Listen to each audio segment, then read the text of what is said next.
दक्ष police news, पहिले खाकी मग बाकी।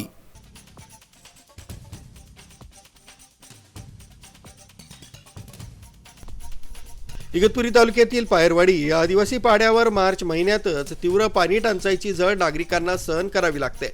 उन्हाची तीव्रता वाढत असताना गावातील महिलांना अर्धा किलोमीटरची पायपीट करून वाकी धरणालगत असलेल्या झिऱ्यातून पाणी आणावं लागतंय।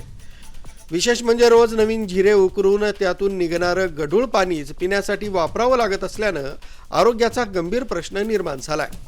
शासनाच्या जलजीवन मिशन अंतर्गत पाणीपुरवठा योजनेचं काम पूर्ण झाल्याचं दाखवलं जात असलं तरी प्रत्यक्षात नळांना पाणी येत नसल्याचं वास्तव समोर आलंय। त्यामुळे ग्रामस्थांमध्ये तीव्र नाराजी व्यक्त होते।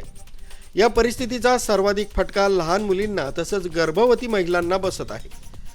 वाळीबाई सुनील झुगरे या 8 महिन्यांच्या गर्भवती महिलेलाही स्वतःची तहान भागवण्यासाठी जिऱ्यातून गढूळ पाणी आणावं लागतंय। रणरणत्या उन्हात घरात मदतीला कोणी नसल्यानं त्यांना स्वतःच पाण्यासाठी जावं लागत असल्याचं विदारक चित्र समोर आलंय। ग्रामस्थांच्या मते जलजीवन मिशनच्या कामाचा दर्जा अत्यंत निकृष्ट असून संबंधित यंत्रणेनं याकडे दुर्लक्ष केल्याचा आरोप करण्यात येतोय।